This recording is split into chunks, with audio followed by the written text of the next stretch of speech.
அன்பு நண்பர்களுக்கு வணக்கம். பழமொழி 400 பதிவேற்றம் 299வது நாள், பாடல் 297.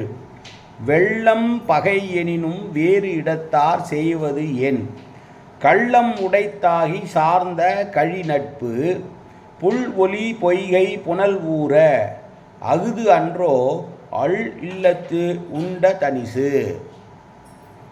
பறவைகளுடைய ஒலி நிறைந்து ஒலிக்கக்கூடிய பொய்கைகள் சூழ்ந்த புனல் நாடனே என்று நாட்டு அரசனை பார்த்து சொல்கிறான். வெள்ளம் போல பகைவர்கள் வந்தாலும் பயப்படாமல் துணிந்து நிற்கக்கூடியவர்களாக இருக்கக்கூடியவர்கள் நீங்கள். அப்படி இருக்கும்போது அவர்களால் என்ன ஆபத்து வந்துவிடப் போகிறது?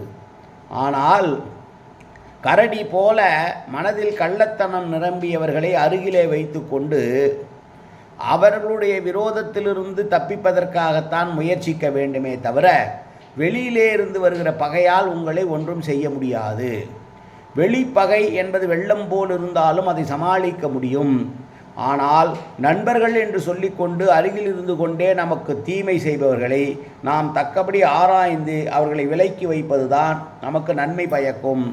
இல்லாவிட்டால் கரடி இருக்கிற வீட்டில் தனியாக ஒரு பெண் மாட்டிக்கொண்டது போல என்று சொல்லுகிற பாடல் இந்த பாடல். வெளிப்பகை என்பது வெளியிலே தோற்றத்திலே தெரியக்கூடிய வெளிப்பகை என்பது எப்போதுமே சமாளிக்கக்கூடியதாக இருக்கும்.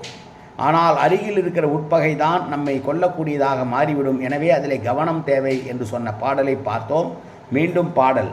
வெள்ளம் பகை எனினும் வேறு இடத்தார் செய்வது என், கள்ளம் உடைத்தாகி சார்ந்த கழி நட்பு, புல் ஒலி பொய்கை புனல் ஊர, அகுது அன்றோ அள் இல்லத்து உண்ட தனிசு.